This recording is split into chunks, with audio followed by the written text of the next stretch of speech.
Life Management Science Labs would like to acknowledge that we live and produce this podcast on the traditional lands of the Wurundjeri people. We'd also like to acknowledge the traditional owners of the lands of our listeners and our international colleagues. We'd like to pay our respects to their elders, past, present, and emerging.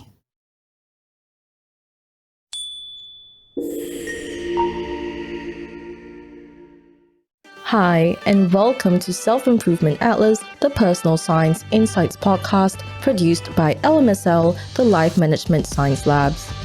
We are champions of life management science, providing structured insights informed by science and inspired by practice on key aspects of conscious living. Each week, we bring you scientific and practical insights on each element with the expert knowledge of professionals in the field. I'm Marie Stella, your host from Melbourne, Australia. Let's start the show. Hello and welcome back to the show. Artificial intelligence has made waves in the realm of technology in the past decade, and now AI tools and software like Siri, Alexa, and ChatGPT are household names assisting us in our daily lives with errands, work tasks, and more. But how can AI be used in maintaining our electronic security? To answer this question, we'll be speaking to Assistant Professor of Cybersecurity at Monash University and Associate Lecturer at the University of New South Wales, Rizka Widyarini Purwanto. Hi, Rizka. It's great to have you on the show. How are you going? Pretty good. How are you, Ari? Fine, thank you. That's great to hear that you're doing well. Now, before we get started, I'm really curious to know, what's the biggest misconception you've heard about AI and cybersecurity? Well, I think artificial intelligence, I think this also applies to artificial intelligence in general. People tend to overestimate their performance, and they thought that they can perform without any regular maintenance, and they can work indefinitely without any human intervention, whereas they pretty much need continuous monitoring, update, and also sometimes some adaptation or retraining. So that's the first misconception. And the second one is due to the fact with the first misconception, I think AI currently couldn't really solve the cybersecurity skills gap, and pretty much human experts is needed in this area. That's really insightful and a great preface for our topic for the day. So thank you for sharing that. But before we get further into detail, we'd love to get to know you better. This is Have You Met Rizka? So my first question for you is, what do you like to do in your spare time? Well, I really love watching movies and TV shows. I love to watch a lot of comedies, honestly. I love comedies produced by Michael Stewart, like Brooklyn Nine-Nine. I really love The Good Place as well. I think it's a really heartwarming show. For sure. And what would you say is your top few favorite things about the way he produces shows? I think the comedy of the show is really smart and funny in its own way. Sometimes he likes to use like dry humors. And the second one is sometimes the topic of the comedy shows that he produced is something that actually makes you think. So it's quite thought-provoking, but still entertaining and lighthearted. Yep, like there's a deeper purpose to the humor as well, convey some sort of message or point. So definitely I see why you like him so much. Now, do you read any books at all? Well, I read a lot for work, but also I love reading books in psychology. I think one of the latest book that I read and I find interesting is by Susan Cain. It's titled Quiet, The Power of Introverts in, I forgot the full title, but it's about introversion. I think it's very refreshing to read that book because I think I can relate to a lot of aspects in that book and how introversion has its own strength and can contribute their own way in this society. Yeah. And what are your biggest takeaways from that book? I think, like, as an introvert person myself, it kind of make me look into my own traits in its own way, and how, as an introvert, I can use my strength and like my analytical skills, and how I think before I speak, Yeah. and how I can contribute to society with those skills. Yeah, it sounds like it's really empowering, especially because I don't know if this is if this goes the same for a lot of other people, but I feel like oftentimes, like in a society where, we like to socialize a lot, people tend to think of introverts as like, why are you like not talking, or like why do you not come out to socialize and things like that. So it must feel empowering, like kind of validating almost. Yeah, that's really true. Yeah, that's great. I'm Yeah. glad you found something like that written in book, like published. It must feel really validating. So are there any podcasts that you listen to? Well, honestly, I don't really listen to podcasts regularly, but some of the podcasts that I'm following, there are some. The first one is Darknet Diaries.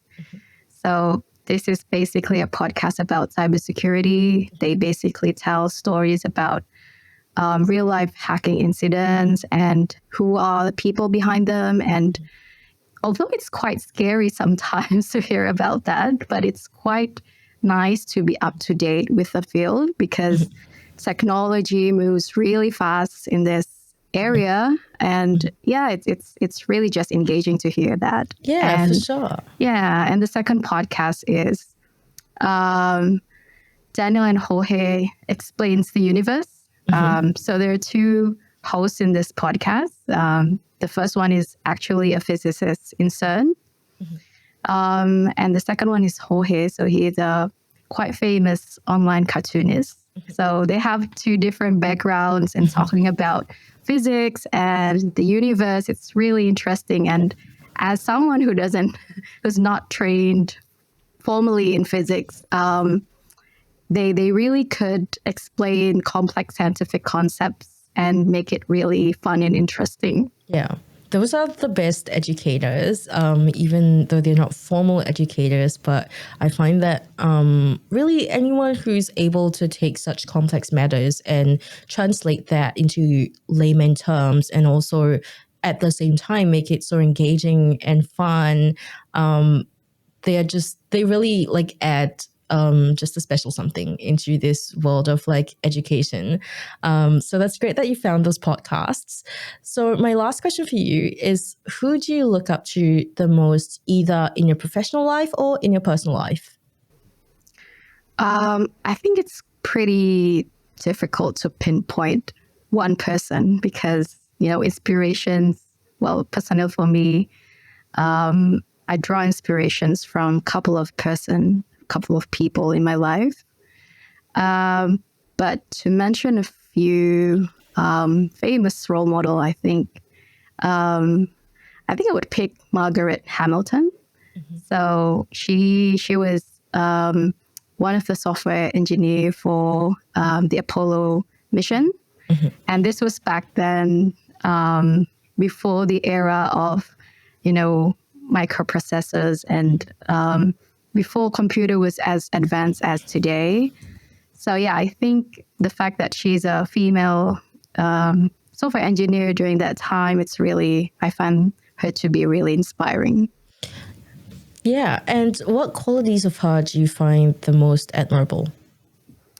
Well, the system that she developed for the Apollo spacecraft, the fact that it was run on a more simple, kind of computer architecture back then, and it could actually lead, the spacecraft for moon landing. I think it's really inspiring, especially because in space missions, you couldn't really patch your software if there's any bugs.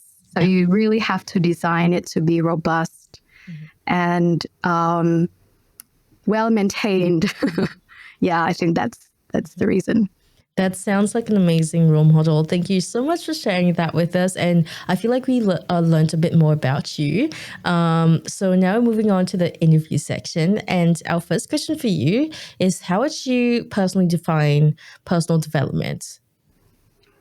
So I think personal development is, for me, it's a lifelong journey of, self-growth. And that would be in many areas, in, skills, mindset, well-being. And I think another important thing that probably would be often overlooked is in emotional maturity. So often this would involve like reading new books or probably seeking new knowledge and experiences, taking short courses, but also, doing some self-reflection to improve ourselves. And what are some challenges you think people often face when it comes to personal development? I think one of the most challenges would be to overcome the lack of motivation and also discipline.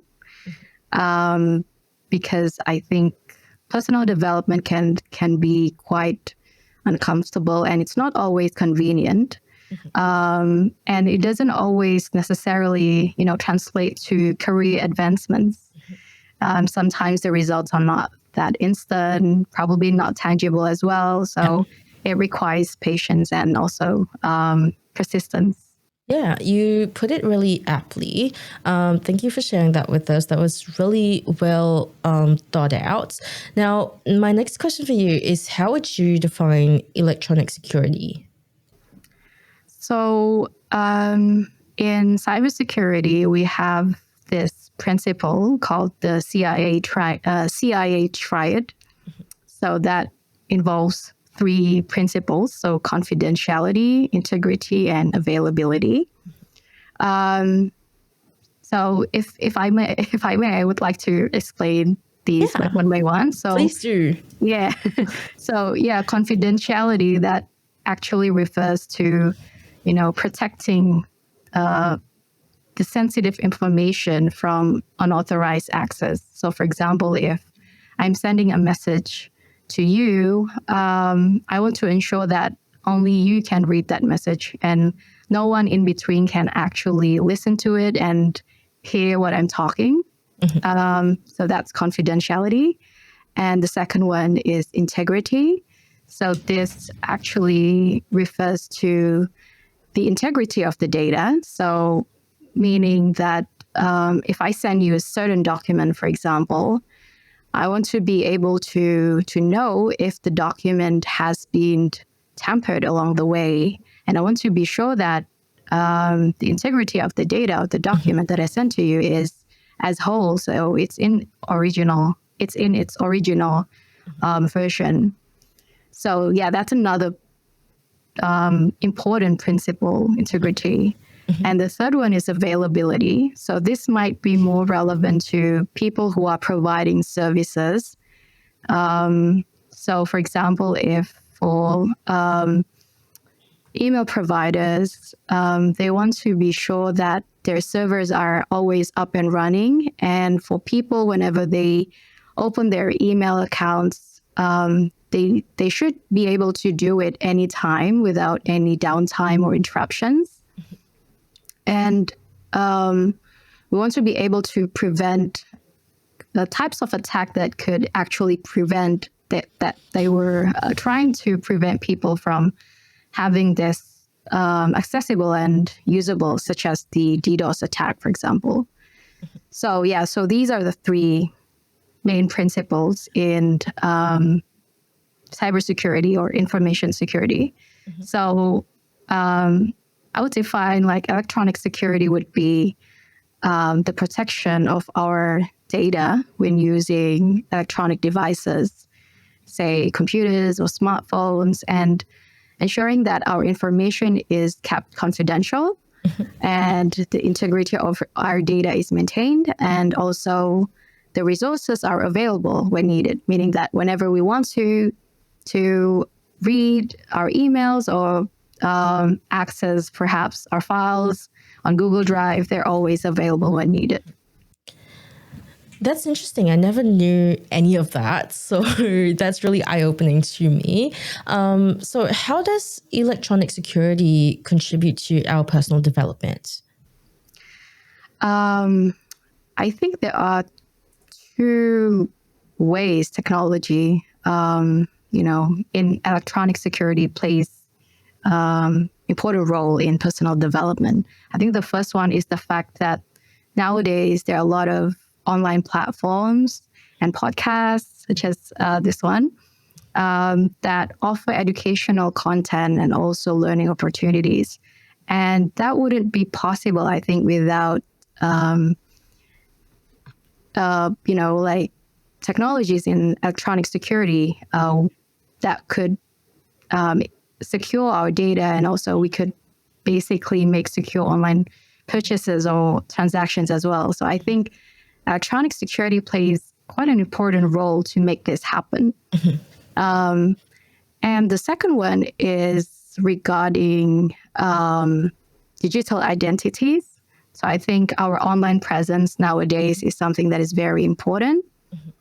And, identity theft is something that is really crucial, and really, really, we really need to avoid that, and to actually know how the ways to do that is by having some understanding in electronic security to basically know how to avoid unauthorized access to our online accounts, and basically that would maintain our online presence and reputation would be very important professionally and also personally.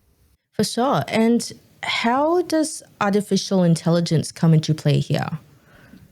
So I think before AI, the ways to detect threats and malwares and phishing is, very straightforward. So for example, for the case of phishing, before AI, we usually look for patterns like occurrences of certain words, for example, and they calculate like the probability of whether or not this email, for example, is associated with phishing. But after more AI methods has been introduced, and especially after deep learning has been studied more, a lot of NLP techniques in natural language processing, they have enabled us to actually have more context and understanding in the email. And we are no longer looking for occurrences of words, but we can train the models to have a better understanding of the email. And perhaps they don't rigidly look for the occurrences of certain words, but probably they could associate with the synonyms as well.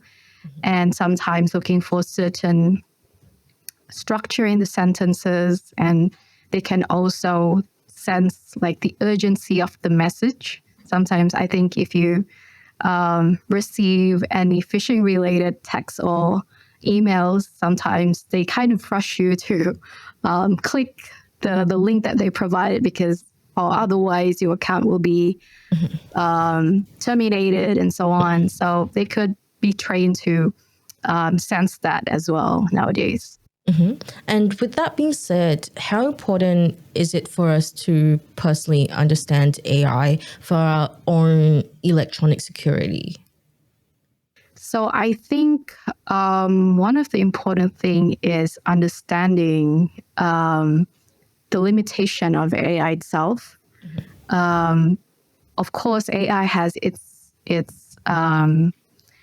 this great performance. They're really smart, but they also have their own limitation, and they can only do what they are trained to do. So, for example, if I'm training this AI model to look for this certain pattern, I couldn't really suddenly expect this model to do something else. So understanding that even though AI is really powerful, they have their own limitation. And sometimes this could be useful when, for example, if we have an AI-based phishing detection system in our email, sometimes they could flag, false positives. They could flag email that is really genuine as phishing, and understanding that there's some limitation could actually, we could actually understand more about, the AI system is not perfect. But on the other hand, I think knowing that AI has this great potential, and it has shown as well, we can make use of a lot of tools that has been using AI and use that for our benefit and for our daily lives. For example, for flagging any potential phishing emails or tags. And whenever we're downloading certain files from the internet, we need to be cautious and making sure that we always checked what file has been that we downloaded from the internet beforehand. Oh yeah, 100%. And with the email thing, too many times I have wondered why someone's not replying to my email, only to realize that it's ended up in spam. So yeah, I feel like it's definitely a common struggle. But do you have any other examples of like latest advancements or trends in AI applications or software or features in cybersecurity, and what their limitations are? So I think with the advancements in deep learning, I think in this past probably 2 decades, there's a lot of deep learning applications for phishing and malware detection. And they could actually improve, the accuracy of the detection. And the good thing about deep learning is they can also find patterns or structures in, files, in a huge amount of files very quickly and very smartly. So that is one of the latest advancements. There's also, there's also vulnerabilities in AI models itself, and there's a lot of studies that has been trying to fight this as well. So, for example, in image detection models, there are people that could actually try to play with this model. They try to craft an image. For example, if this AI model is trying to detect cat and dog, they could find an image of a cat that would be classified as a dog, and use that for their own benefit. And a lot of studies nowadays are trying to fight that. So how to make AI models more secure and more robust, and preventing people from making use of these vulnerabilities. I think other thing would be privacy preserving AI techniques. So that's also another vulnerabilities that sometimes bad people could make use of. So there are differential privacy techniques that is developed to try to preserve privacy in AI training data. So say if we have an AI model, we want to make sure that the training data that was used for training this AI model is not revealed. And this is very, very crucial because, for example, if you use ChatGPT, you don't want for example, your prompts to be revealed by people when they have access to the model. So yeah, privacy preserving AI techniques for this is also studied a lot as well. On the other hand, are there any benefits of utilizing AI for cybersecurity at all? Does the integration of AI improve the overall effectiveness of cybersecurity?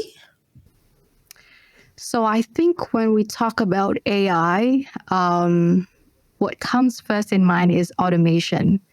So that's the main thing that AI could offer that is beneficial for us. And AI could do a lot of boring tasks that would be very repetitive, that if we ask humans to do for a very long time, consistently for 24/7, they would be tired, but AI wouldn't be tired. And some of the things that AI could automate is, for example, they could perform real-time threat detection. So with AI, we can basically analyze a vast amount of data in real time. And for humans to do that, it would be pretty tedious and tiring. And so with AI, we can do this detection pretty rapidly. We can look for any abnormal patterns or behaviors that could indicate if a security threat exists. And besides real-time threat detection, with the use of NLP techniques, AI could give better prediction in phishing and malware detection. Basically because NLP can give a better context and understanding in the passage.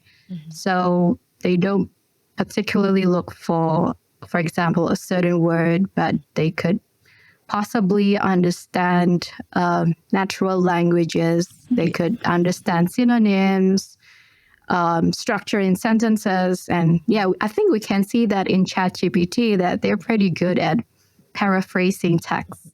And that's thanks to the existence of NLP techniques. And I think another one would be with the help of generative AI, we could basically automatically provide or generate more test cases. So whenever we are creating or building softwares, we need to test these softwares to make sure that they don't have bugs. And a lot of studies nowadays has also been looking for techniques with generative AI to basically automate this process, provide a more comprehensive test cases so that we could more comprehensively test the software that we're creating with a better test coverage. That's really interesting. So where do you see the future of AI in the field of cybersecurity? I think there are a lot of potentials of AI in the future.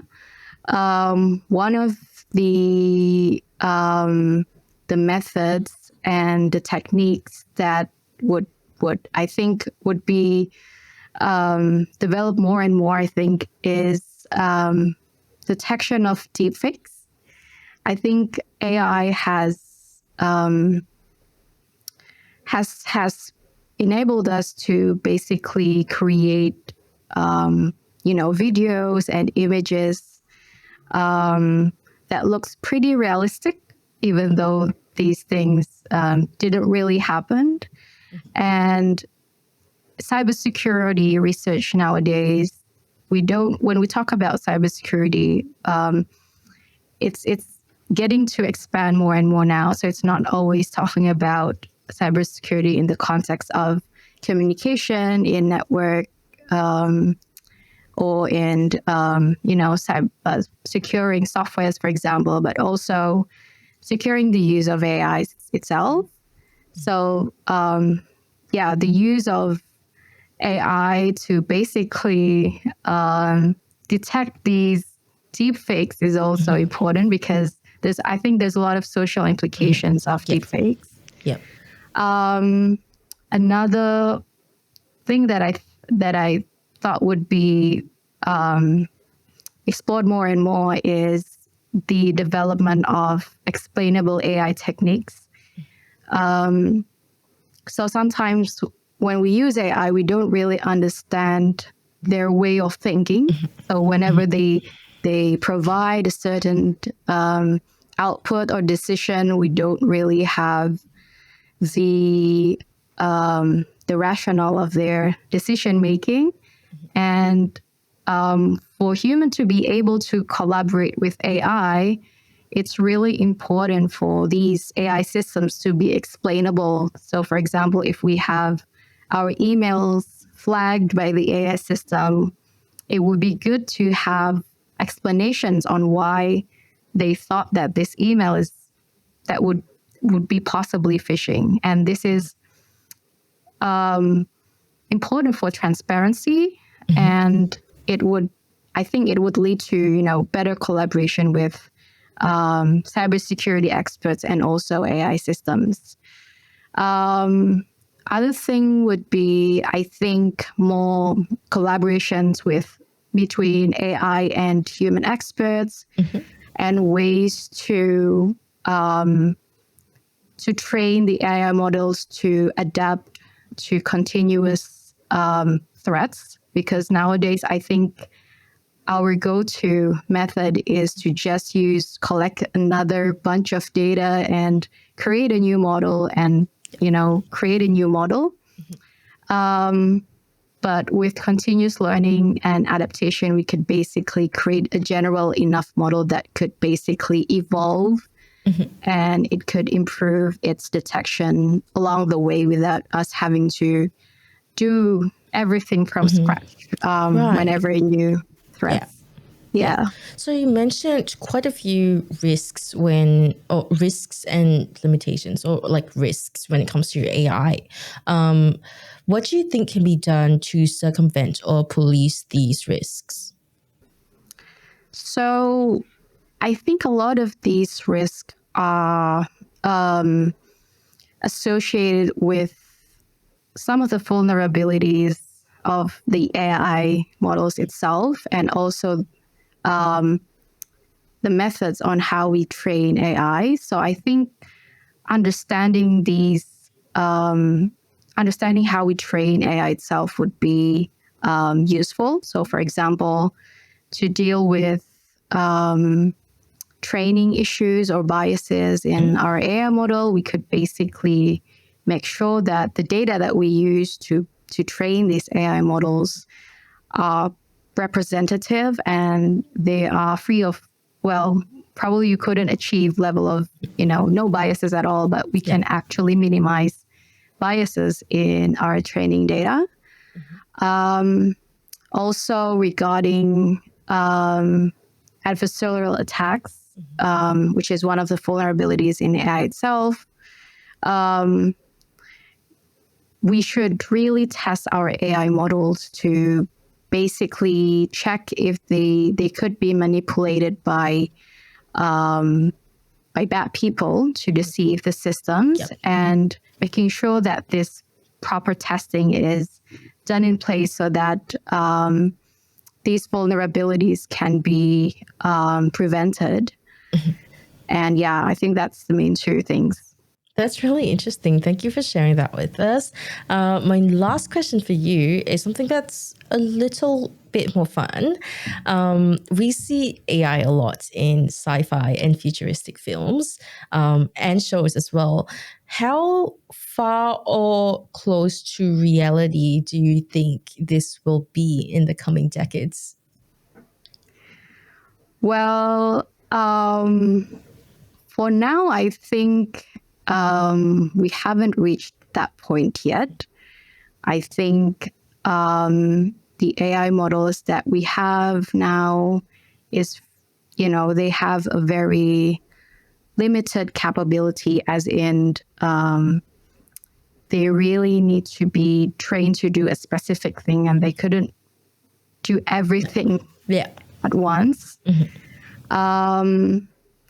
Well, I think it still takes a lot of, for me personally, I think it still takes a lot of research and studies to achieve that point, in my opinion. For sure. It's really interesting because we see a lot of public opinion going around being like AI is going to take over the world, like all of these films and shows are coming true. What do you think of that opinion? Yeah, I think because I'm I do research in AI, so I think AI has really limited capabilities for now, and really doesn't. Human experts are really still needed to Yeah.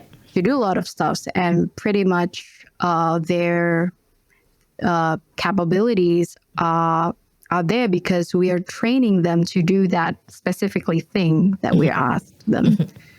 But for them to, for example, we can see in ChatGPT, they could make a very compelling paragraph about something.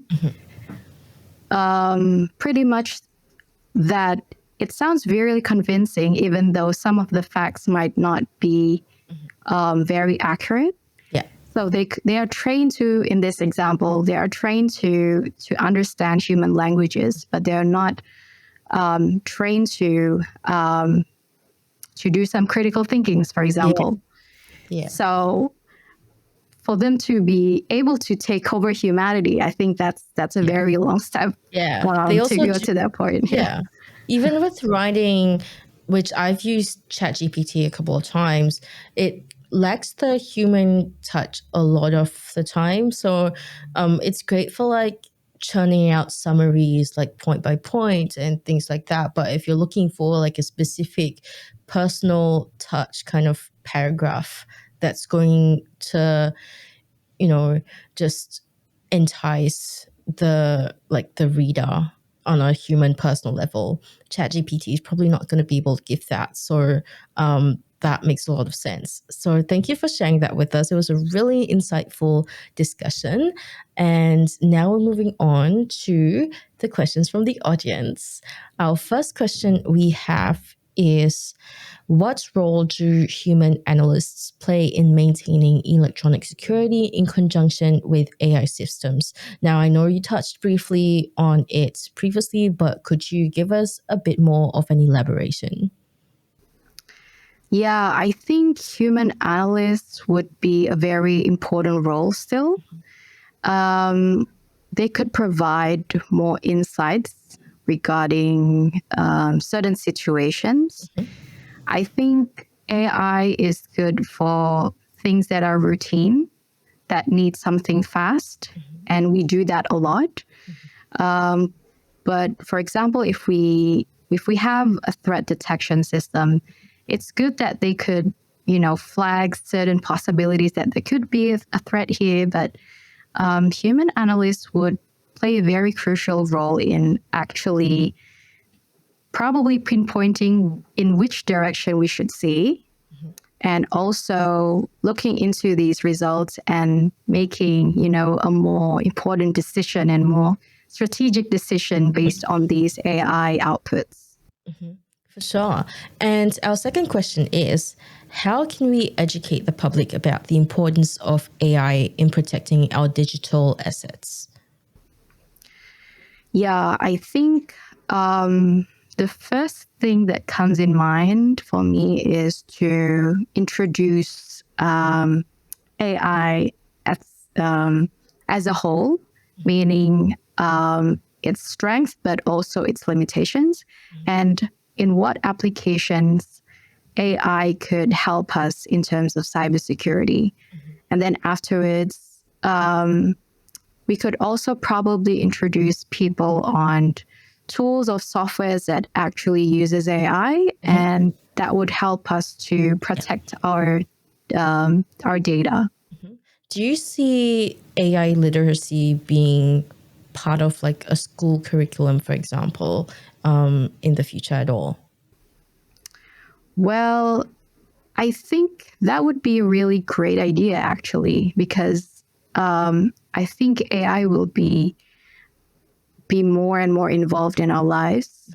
And I can see, like in the past 1 or 2 years with ChatGPT, a lot of people has been using ChatGPT every day, perhaps, and understanding how we could use that responsibly, ethically for our daily lives is important. And I think, AI literacy would be something that is crucial to have. Yeah, that's really, really cool. Thank you for sharing your opinion with us. Now, before we end off, we will be doing an open mic, and this is your opportunity to talk about anything that you're passionate about, and it doesn't have to be related to the topic. So the floor is yours. Please take it away. Okay, so yeah, in my spare time, there are a lot of things that I love to do.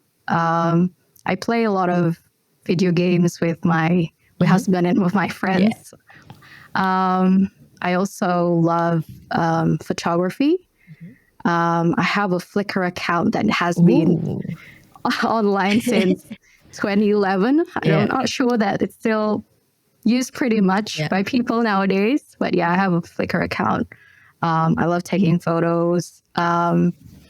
I also love trying out new recipes, experimenting with flavors in the kitchen. Back when I was living in Australia, my husband and I, we sometimes have cravings of certain foods that we usually have in our home country. But even though there are some people who sell that, but, there's sometimes some subtle differences in the ingredients and also the way that the food is prepared. So I think that's a very fun thing to do, to explore this. And one thing that I learned, so back then I was curious to know how to create this fried savory pastry from Indonesia. It's called pastel. It's basically a pastry with filling, usually potatoes, carrots, sometimes rice noodles or beef or chicken.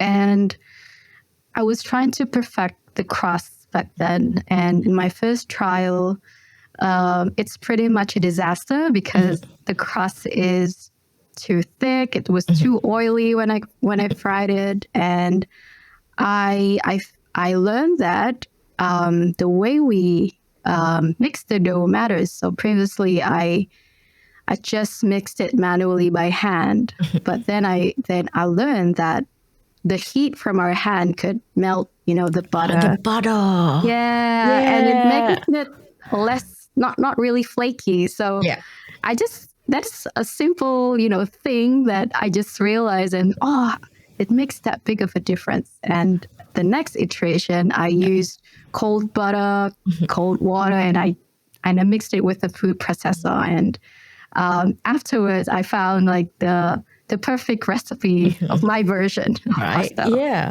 And learning bits and bobs about food science along the way really helps in the kitchen as well. And it's always so fascinating. I feel like it just enhances the experience altogether because you're learning stuff at the same time. And, at some point you don't even need to refer to recipes anymore. You're just churning it out.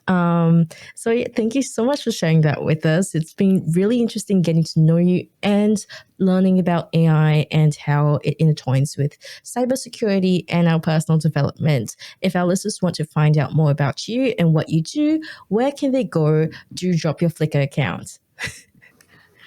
So so you can you can add me at LinkedIn. It's /Rizka Widyarini.